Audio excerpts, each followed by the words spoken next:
Hello guys! Today we're going to talk about university entrance examinations in Japan. So when I'm recording this, there is 1 week before my master's degree entrance exam. So basically I spent the first couple of months just talking to people about how I was not planning to take any entrance examinations because I was not planning on starting a master's degree. I'm here just like for research or specialization, and that I already have whatever I need in terms of master's degrees. I may have mentioned here in the channel I have my first master's degree in literature, and then I have another one that's in computing. And it was made in a way that it was suitable for people with a different background. So I thought, no, I don't need a third master's degree. Maybe PhD eventually, but not a third master's degree. However, eventually I decided to take this entrance examinations for the master's program in the Graduate School of Informatics in Kyoto University. Here are my 3 reasons. Number 1, most importantly, I had no choice. Apparently, it is not okay to come to the university as a research student without any plan to take the master's examination. So if these are the rules, then these are the rules. Number 2, well, I thought about it in the following logical way. I'm here anyway, I'm in Japan. I'm going to be here for a while. And between being here and not getting a master's degree, because I already have 2 master's degrees, and just having a master's degree while I'm here, well, the second sounds better. And third, it seems like a cool challenge. I'll explain to you how exactly the exam goes and what it covers, but I feel like it has been very useful for me to be preparing for this, and it will be a useful experience to take it, whether I pass or fail. Here's a quick overview of university entrance examinations in Japan. They are known for being very hardcore, they take a lot of time to prepare, and the acceptance rate is not very high. Of course, it varies from university to university, but the general reputation, both among Japanese students and international students interested in Japan, is that it is not easy to take an entrance exam for a Japanese university. In fact, back home in Bulgaria, there are also university exams traditionally, but I have never been to university in Bulgaria, so I have no experience in preparing for an entrance exam. So that's really new to me. Usually there are 2 exams in the year, and I'm talking about master's exams, but the bachelor's one was just a week ago. And again, the structure is generally the same. From what I gather, of course, the material is different. The undergraduate exams follow like very general fields like mathematics, literature, Japanese language, history and geography, and so on, while the master's ones cover what is supposed to have been covered during one's bachelor's degree, in more or less of a narrow way. Once again, it really depends on the university, on the department. In the University of Kyoto, there are 2 exams. One takes place in February and the other one in August. And when you take these exams, you can start your university program right away the following term, which for example it would be April now, if I take the exam in February, or the next term, which would be October. And the same goes for the August exam. You can start in October or you can start in April of the next year. And in fact, once again, this varies from what I gather, but in my department, the February exam is made in particular for international students. And the content is very different in a good way for me. So what my exam will contain is linear algebra, calculus, and algorithms and data structures. Basically very general informatics topics. While for Japanese students, there would have been a second part, which is completely separate, an extra 2 hours. The exam takes 2 hours.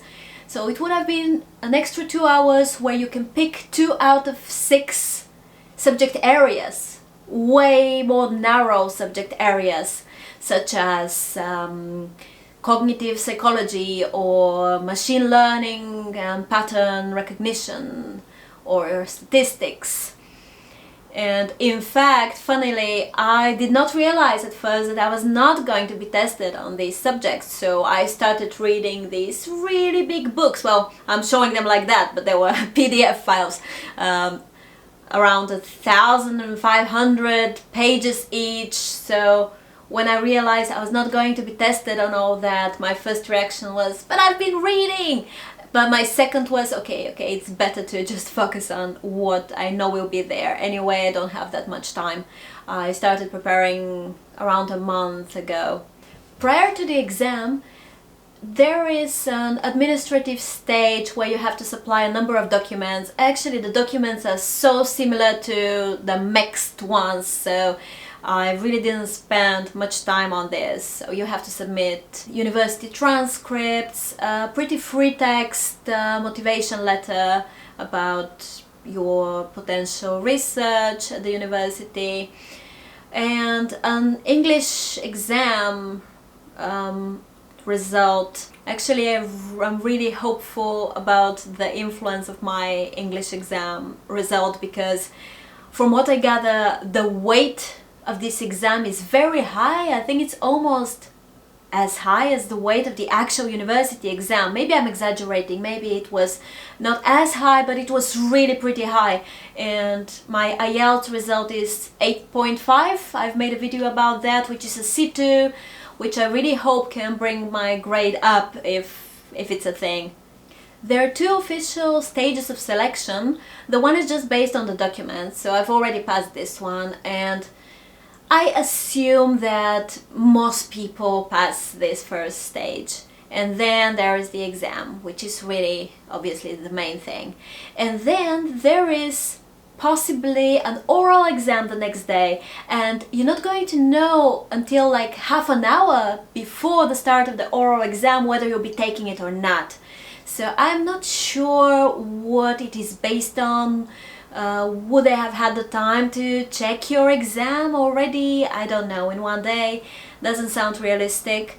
So I don't know whether to be expecting to take this exam or not, but I know that it is supposed to take no more than 10-15 minutes, during which you talk about your plans for your future research, what you hope to achieve, how you hope to contribute to your department through your research, and so on.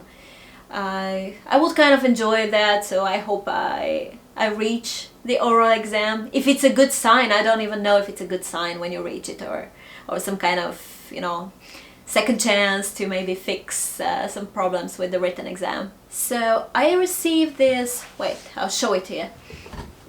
I received a letter, a postman came to give it to me with my examination voucher. And this is the official document I need to be taking to my exam. I say taking, but actually just yesterday, exactly 1 week before the exam, I received information that the exam is going to take place entirely online. Initially, the idea was that it be an option for people living abroad who cannot come and take the exam in person. but we will all be taking the exam online. My first reaction was kind of negative because I feel like being in my room where I spend most of the time, it's not going to be the most kind of motivating ambience to take the exam. But then I thought at least I won't be wearing a mask. So the exam will take place on Zoom, and in order to submit it, I have to download a scanning program. Apparently it's okay on the telephone, so I have to do that.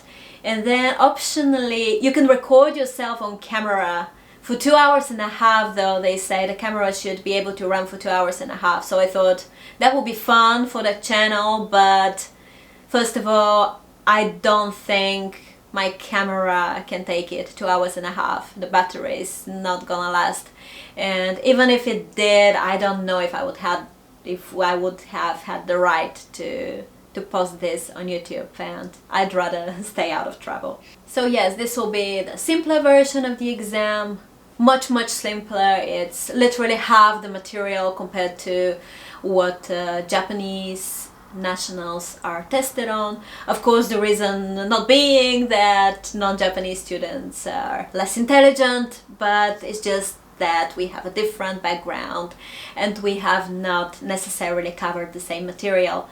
And the truth is, I have not covered any of this material.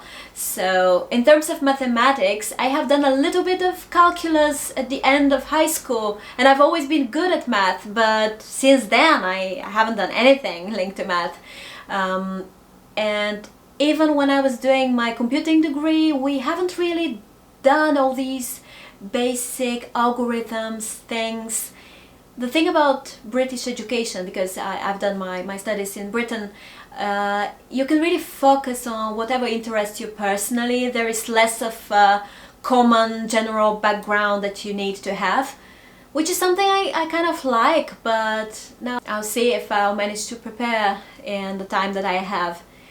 But I don't know how hopeful I am, but it definitely went from me looking at past papers, which is something that everyone has been advising me to do, looking at past exam papers, because you can definitely see some patterns there. At first when I would look at them, I would be like, I have no idea what that is, and now it's like, okay, I'm not sure, but then maybe if it was the exam setting and I had 2 hours and I could take the time to think, maybe I would manage to do something. So I've been looking at past exam papers. What else have I been doing to prepare? I've been looking at some videos, especially Khan Academy, which is absolutely amazing. Actually, once I translated videos for Khan Academy into Bulgarian, that was a fun experience.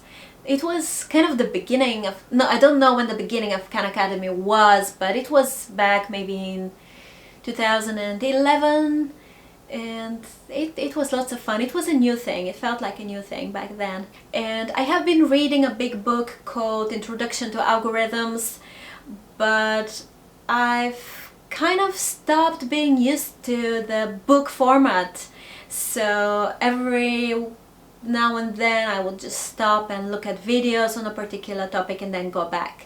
So I don't know when I'm going to upload this video. Maybe I will have taken the exam already, but I'll try to upload it earlier than that, because that will feel weird. I hope I pass this exam. Of course I would feel disappointed if I don't, but it would not be a tragedy, basically. Initially, I came here in order to conduct research on a particular topic, hopefully complete a couple of papers, participate in a couple of conferences, so nothing is lost really if I fail.